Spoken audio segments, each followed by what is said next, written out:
Wow, I have a lot of stuff. What's up, guys? Tim here again, and welcome back to the Timzster vlog series. It's been a long time since I've done this, and well, as you saw in my hand, I have a lot of stuff. Really, a lot of stuff I want to talk about. So, well, we'll delve into the realm of games first, since this past weekend has been nothing short of gaming extraordinaire news, awards, controversy, the whole shebang.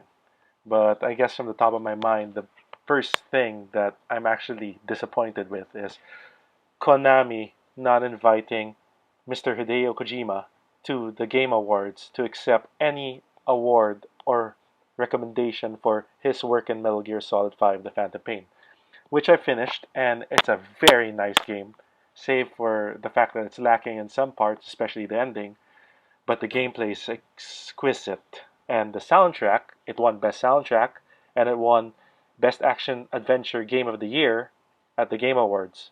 Not Game of the Year. Game of the Year was Witcher 3. But there you go. It's a Hideo Kojima game, and I've been a big Metal Gear Solid fan. You can just ask Naked Snake here. And of course, my number one cosplay is Solid Snake in a Metal Gear franchise. I mean, I cosplay Batman over there, but aside from him, it's Solid Snake, Black Suit Spider-Man, so many other cosplays. And yeah, Kojima-san, thank you for your work in Metal Gear. And as Geoff Keighley said, you are our winner in our eyes. We thank you from the bottom of our hearts. And besides the Game Awards, and the PlayStation experience for 21 years of PlayStation, it's the only second time they've had this event in the States. They dropped a bombshell by announcing, or rather revealing, a new Final Fantasy VII Remake trailer with actual gameplay and voices. So you can just imagine my surprise. Check it out on YouTube. Type there Final Fantasy VII Remake trailer, and you'll see that opening Midgar sequence with Cloud and Barret and Avalanche. Remade. We won't know when it'll come out, but it'll come first to PlayStation 4. And as I said, Sony celebrated 21 years of PlayStation this year. This is the 20th anniversary controller, which I picked up this year, actually just a few weeks ago.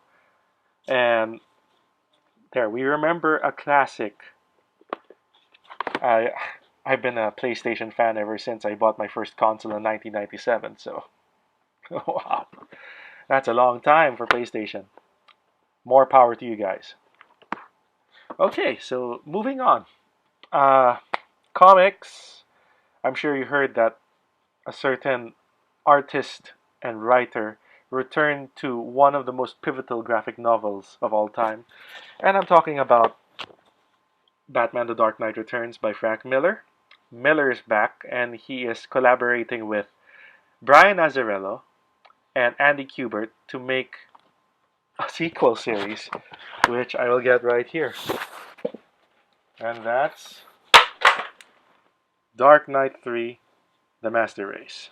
So, if you don't know what this is about, if you haven't read Dark Knight Returns and its not so okay sequel, The Dark Knight Strikes Again, this is a sequel to that. So, what I can tell you without spoiling is Batman resurfaces, and the Master Race has something to do with Superman. And of course, you'll see Wonder Woman here.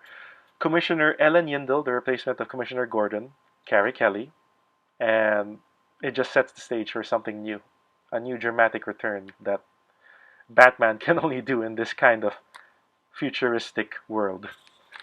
Speaking of that, DC released a deluxe edition, hardcover edition of The Dark Knight Returns and The Dark Knight Strikes Again called The Dark Knight Saga. And I bought this because of the extra content. Yeah, you can see sketches, blueprints, and a gallery with covers. Heck, there's even one with toys. So it's worth every penny if you're a Batman fan like I am. And of course, by this cover alone, you know why they're promoting this again. Aside from the fact that in February 1986, The Dark Knight Returns was released, and next year, February 2016, marks the 30th anniversary. They're promoting it because on March 2016, we get Batman v Superman Dawn of Justice for the DC Cinematic Universe.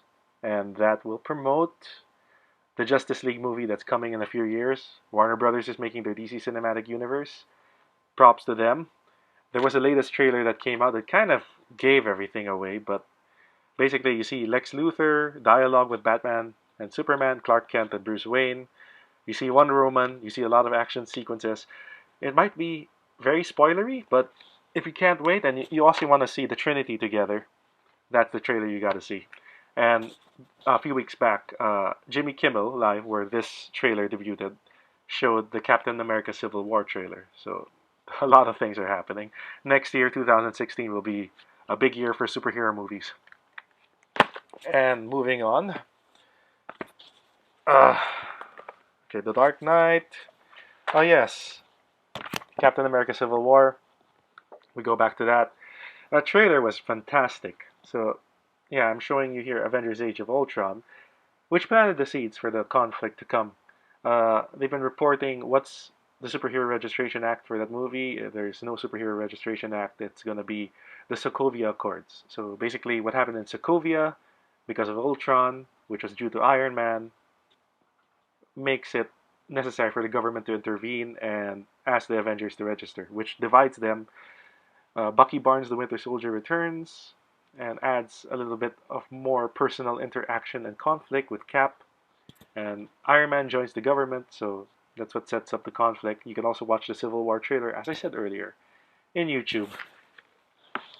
So yeah, what am I forgetting?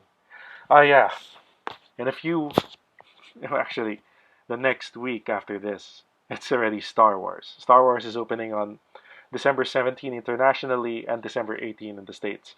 So from the good folks of Disney, I have here this box, which should be a big surprise for those who are into Star Wars. Let's get to that. Yeah, here we go. Star Wars The Force Awakens. So basically, I'm well geared up. I have to prepare in the promotion game for this. It's a special kit, and what I can tell you about it so far is that it has a lot of goodies. Here we are with a Star Wars shirt and a lightsaber. It's cool. And more materials here for the Star Wars Force Awakens, which will open in a few days, which I will be talking about. And you can follow me in my page at facebook.com/Timzster. My YouTube page is also open, which this video will be appearing in. But I'm also active in Instagram. So Timzster, Timzster. And you can also tweet me at twitter.com/TheTimzster. So thank you very much for watching. And oh yeah, the Arrow Flash crossover for this year was awesome. I can just imagine a lot of people talking about what's to come for Legends of Tomorrow. So much so, I still remember when the first crossover came out last year, and it was a big deal for me. The CW is doing a good job. Legends of Tomorrow has a new poster and trailer out. You can check that online also. Spin-off. So that's 3 shows under the CW's belt promoting the DC TV universe. And now we have a DC Cinematic Universe, so you can just imagine side by side these things coming together. And of course, as a member of Justice PH and cosplaying Batman and cosplaying the Arrow, I'm a big fan. So, happy holidays! I'll be seeing you again soon for hopefully Star Wars talk and more things to come. Thanks for watching.